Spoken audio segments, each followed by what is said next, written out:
Здорово, пацаны. Вот прошло уже 5 лет, как существует фандом КХ. Дело в том, что именно с него я начал делать обзоры на фандомы. Сейчас же в 2023 году в фандоме КХ можно найти множество годных артов. Да, фандом маленький, но на данный момент он состоит из тех людей, которые ценят прежде всего качество. Но сегодня мы поговорим не о КХ, а о его конфликте с Country Balls, произошедшем в 2019 году. Почему был этот конфликт, какие были у него причины и к чему все пришло. Думаю, я вам готов рассказать об этом конфликте. Почему? Да потому что я был одним из немногих, кто следил за событиями и видел все, что творилось внутри этих фандомов. Ну а меня, как обычно, зовут Артем Матвиенко, и вы на канале Микки Бен. Приятного просмотра!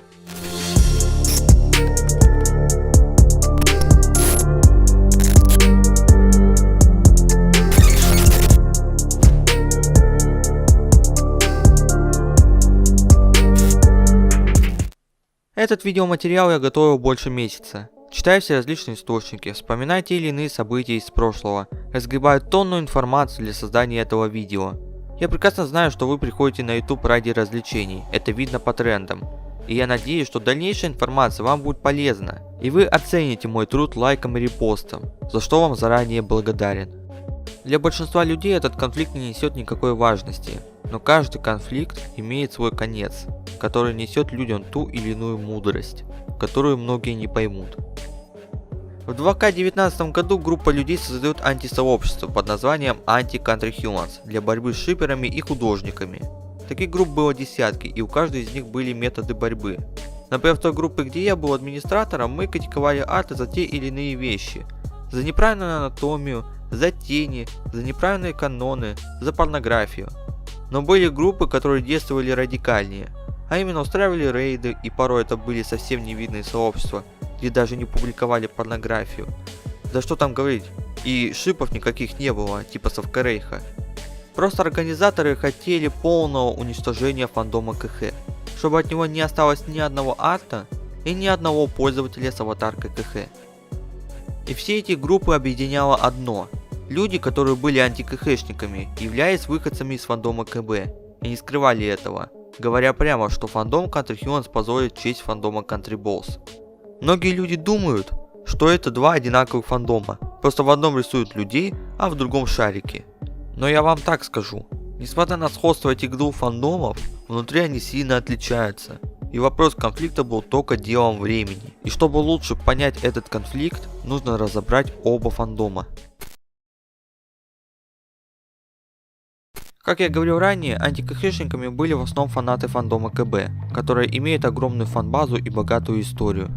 Первый Country Ball появился во второй половине 2009 года и изображал Польшу, где были раскрашены цвета польского флага, но в перевернутом виде, красный верх и белый низ. Хочу сказать, что эта традиция остается до сих пор и закрепилась в канонах Country Balls. Немецкий портал Krautchamp популярен у большинства англоговорящих пользователей из различных стран. Именно в этой среде и появился Poland Ball. Его автором является Фалько, британский пользователь, который создал этот мем в сентябре 2009 года. Изначально мем использовался Фалько для троллинга польского пользователя Wojak, писавшего на плохом английском языке. Вскоре мем был подхвачен остальными пользователями, которые начали рисовать комиксы по Poland Ball, которые набирали популярность после авиакатастрофы самолета польского президента в 2010 году. Вскоре появились другие шары, раскрашенные в цвета других стран, сменив свое название на привычное Country Balls. Country Ball в сочетании с мировой историей и акцентом на текущих событиях делает его подходящим для политических сатир и миниатюр. Практически каждое событие можно найти в виде комикса либо в виде анимаций. Среди событий можно назвать революцию достоинства, он же Майдан, выборы президента США и России, пандемии COVID-19 и так далее. Из актуального можно назвать, например, боевые действия на Украине. И да, эти комиксы тоже есть в Country Balls. Изначально Country Balls использовался в комиксах, однако позже оказался востребованным не только для комиксов, но и для анимаций. На YouTube можно найти довольно много каналов, посвященных тематике Country Balls. Большинство из них появились с 2012 по 2017 год. В России, например, самым популярным аниматором является белорусский аниматор Arts Animation, он же Беларусь Bow. Если мы говорим про анимации, то их можно разделить ровно на три категории. Первая — это короткие юмористические сюжеты, которые основаны на комиксах. Вторая – исторические анимации, в них показана история от самого начала и до конца. И третья категория — это политические анимации, где затрагиваются политические вопросы и основываются на актуальных событиях. Жанр Country Balls имеет свой собственный стиль рисованных анимаций. Ну как свой? Немножко позаимствованный. Маппинг. Его основой являются меняющиеся географические карты, показывающие изменения государственных границ на разных континентах. Такой прием, как изображение карт с динамически меняющимися границами стран, существовал еще в первые десятилетия развития кинематографа и мультипликаций. И появление Country Balls дало этому направлению новую жизнь, пририсовывая картам шары в виде кантриболов, тем самым создав новый жанр – КБ-маппинг. Любители этого жанра создают альтернативные варианты истории и прогнозируют будущие политические изменения. Многочисленные маппинги сделаны по единой схеме. Показана карта того или иного региона с обозначением границ между странами. На территории каждого государства изображен полон бол, ряд государственного флага и с характерными атрибутами. Кантриболы могут вести переговоры и заключать союзы, а могут конфликтовать друг с другом, захватывая друг у друга территории. А иногда появляются новые кантриболы с символикой революционных или сепаратистских движений. Главным преимуществом Country Balls является его простота. Рисунок или видеосюжеты шариков разных цветов могут быть изготовлены при минимальном навыке работы в соответствующих компьютерных программах. Например, вот эту вот анимацию я сделал за 2 недели, и при сравнении с другими КБ анимациями она довольно качественная. Не как я делал 2К в 2018 году. Country Balls интересен тем, что там люди могут выражаться о политике и истории совершенно свободно. И при всем при этом фандом интересен для тех людей, которые увлекаются историей, политикой, стратегиями, а также фантастикой. В 2018 году, когда я сам был КБшником, я общался с этим комьюнити. И не просто со зрителями, а с реальными творцами, которые имели от 100 до 90 тысяч подписчиков. И большинство из них прекрасно знали историю, разбирались в политике и сами придерживались какой-либо идеологии. Особенно это касается мапперов, у которых даже имеются собственные политические паблики. Эти люди были мега интересными. Они постоянно что-то рисовали, создавали, придумывали и делали это ответственно. Они не ради денег пришли в этот фандом, они пришли ради самих себя и ради других. Благодаря Country Balls я познакомился с политикой и увлекся историей. И все это благодаря авторам, которые подают информацию интереснее, нежели учителя. И все это мне привили те самые фанаты. Потому что банально они его использовали для создания собственного контента. Но есть один такой недостаток, и это конформизм. Аудитория Country Balls в основном состояла из подростков от 11 до 17 лет, которым свойственна эта черта. У подростков восприятие сугубо черно-белое. Так можно, так нельзя. Середины не бывает никогда. Тут черное, тут белое. Сколько же было мапперских войн? Кто из-за канонов, кто из-за политики, кто-то из-за истории, а кто-то устраивал срачу просто так, потому что захотели. Почему нет? Почему нет? И такие баталии устраивали именно мапперы. И ладно, если бы они срались просто так где-то в комментариях, но нет, к этому спору присоединяются и другие мапперы в качестве союзников. Это они типа воюют так. Но такие стрелки устраивают в основном только совсем школьники, которые даже до алгебры не дошли. С этим мы разобрались. Теперь давайте поговорим о фандоме Country Humans. Хочу обратить внимание, что я буду говорить о фандоме 2019 года, когда плохого контента было намного больше. И как я говорил в самом начале, сейчас в КХ можно найти большое количество годных артов. Вообще хуманизировать страны еще решились в 2006 году с аниме Хеталия и Страны Оси, но по большей части это аниме не было так сильно популярно и внешне не имеет ничего общего с КХ. Country Humans как фандом появился летом 2018 года после того, как канал Септи выпустил первый выпуск «Спроси страну». К концу лета был сформирован основной стиль, а именно круглая голова, глаза полусферы и рот ниточкой. Путь названия Country Humans относится только к странам, фэндом также может включать в себя республики, города, различные организации, сайты и космические тела. Изначально в КХ были арты, но позже появились комиксы и их озвучки, а потом к ним добавились анимации, которые можно разделить на две категории. Первая – это короткие юмористические сюжеты, основанные на комиксах. Активно таким занималась такая блогерша, как Мия Чернохвост, и я ее считаю лучшей представительницей фандома того времени. Вторая категория – это меми. Это анимации, которые имеют в основу музыку, которая может быть как своя, так и заимствованная. И такой контент наиболее популярен в этом фандоме. Что касаемо артов и комиксов, они бывают разными. Это и исторические, и шиперские, и даже политические. Еще одним интересным видом творчества можно считать фанфики. Но в основном это истории, основанные на шипах. Все рассказы о взаимоотношениях между странами сводятся к более людским отношениям. Здесь детально разработаны и представляют весь спектр отношений, от невинной дружбы до радикальной сексуальности. Особенность фанфиков заключается в устойчивом интересе к мужской гомосексуальности. И в фанфиках общение персонажей мужского пола доводят до крайней порнографии. И неважно в какой форме, в текстовой, в изобразительном или даже в видеоформате. Все это является последствием шипов. В 2019 году пэринг был главным жанром фандомов. Почти 80% всех тогдашних артов КХ были шипискими. Как итог, 30% всех артов были порнухой, которая легко находилась под тегом ВК. Чё, опять дрочить, что ли? Бля. В 2019 году фандом был еще сырым. Именно поэтому в фандоме было много плохого контента. Еще нужно не забывать, что в 2018-2019 году шиперинг был очень популярным, и он касался не только КХ, но и популярных тогда Undertale и FNAF. Теперь я думаю, вы понимаете, что между Country Balls и Country Humans нет ничего общего, кроме изображения стран. Но главное отличие заключается в аудитории. Давайте взглянем на эту таблицу, которую я взял из монографии, написанной на основе исследований ученых Института этнологии и антрологии РАН. Имидж и образ России и Беларуси в 21 веке и восприятие молодежи двух стран, расположены на 155 странице.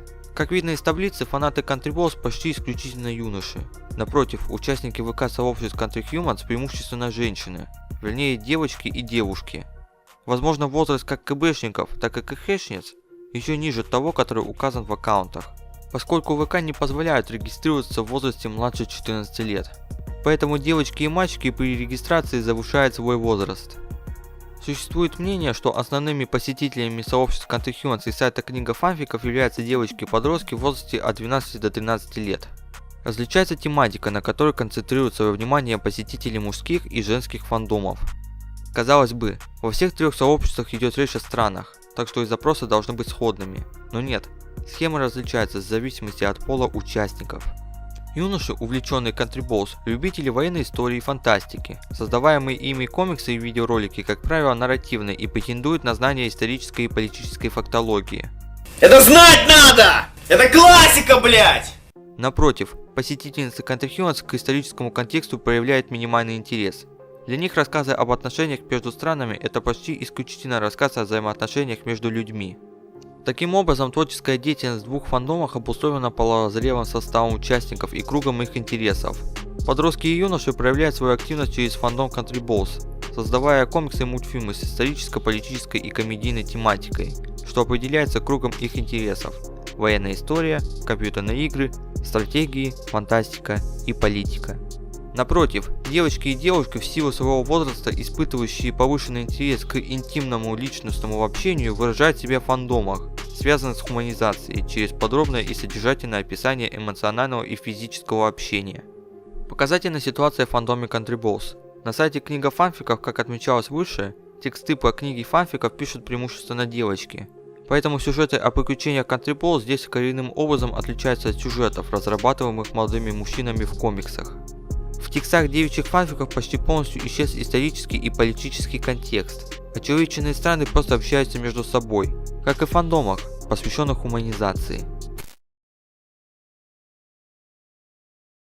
Вывод из всего прост. Повторюсь, это два абсолютно разных фандома, не имеющие ничего общего, кроме флага на лице и небольшой предписки в виде кантри. И очевидно, что столкновение этих фандомов ни к чему хорошему не приведет. Как итог, с ростом популярности КХ начал попадаться в рекомендации, из-за чего эти два фандома начали сталкиваться между собой. И первой искрой стал ролик полтавского маппера. К большому сожалению, ну или к счастью, он на данный момент находится в закрытом доступе, но имеется статья от группы АнтиКХ, где расписаны основные претензии от полтавского маппера к фандому КХ.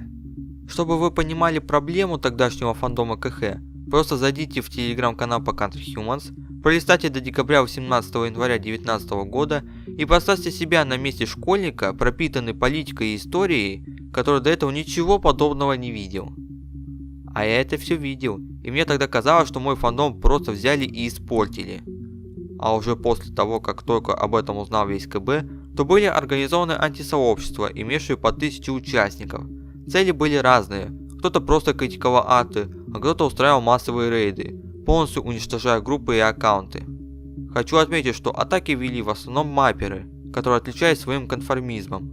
Они считали, что КХшники украли формат и адаптировали его под шипы и порнографию. А КХшники выступали за мир и не понимали, почему их вообще травят. Ну и собственно они начали им отвечать. Не спорю, в Country Humans тоже могли быть свои неадекваты, которые оскорбляли и вели свои атаки на Country Boss. Но таких было настолько мало, что я их не нашел. И казалось, причем тут я? Как я говорил ранее, я был непосредственным членом фандома, а именно фандома КБ. Я не понимал, зачем вообще таким заниматься. Но я не хотел участвовать в рейдах, а просто выложил на YouTube видео со своей позицией.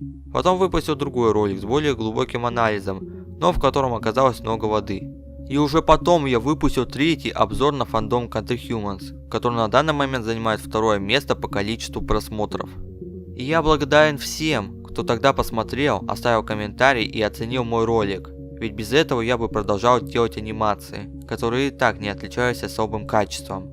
После того, как я получил неплохой приток зрителей, я решил не останавливаться и делать обзор на что-то другое. И тут понеслось. Отель Хазбин, Дух моей общаги, Undertale и другие фандомы.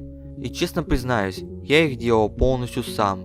Монтаж, звук, сценарий, все это сделано моими руками. И я считаю, что я внес хоть какой-то вклад в развитие как в КБ, так и в КХ фандомы.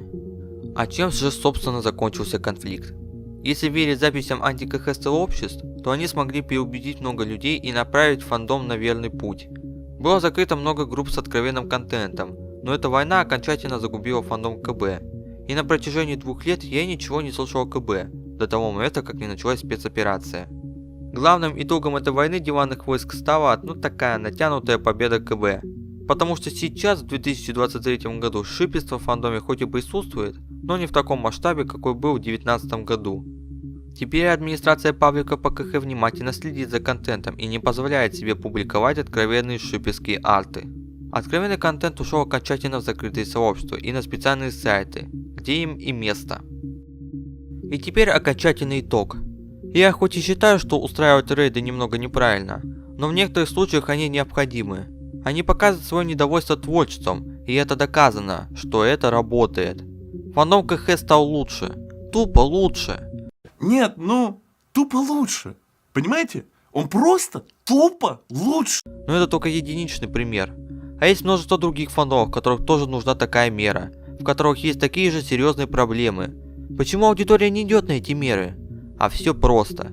Потому что это слабые сообщества. Не в смысле физически, а в коллективном смысле. Посмотрите на фандом КБ. Он до сих пор остается актуальным, периодически уменьшая и повышая свою активность. Да, плохой контент там тоже есть. Но на ютубе куча роликов, где люди свободно говорят о проблемах. И что самое главное, комьюнити соглашается с мнением блогеров. Они пишут им комментарии наподобие «не нравится, не смотри, у каждого свои вкусы». И Country Boss обратил внимание на схожий свой фандом и избавил его от проблем. Но такая активность должна быть внутри каждого фандома, а не приходить извне. Теперь вы понимаете, почему я снимал свои видео про фандомы. Да, я был вдохновлен Алексеем, Инквизитором Махоуном и хотел, как они, получать деньги с монетизации. Но я никогда себе не позволял просто так что-либо обсирать. Всегда это было заслуженно и аргументировано. Из самого первого ролика я сказал, что главная проблема в аудитории. Тыкай на эту рожу, чтобы подписаться на мой канал, а также смотреть другие ролики вот в этом плейлисте. С вами был Микки Бен, до скорых встреч, пока!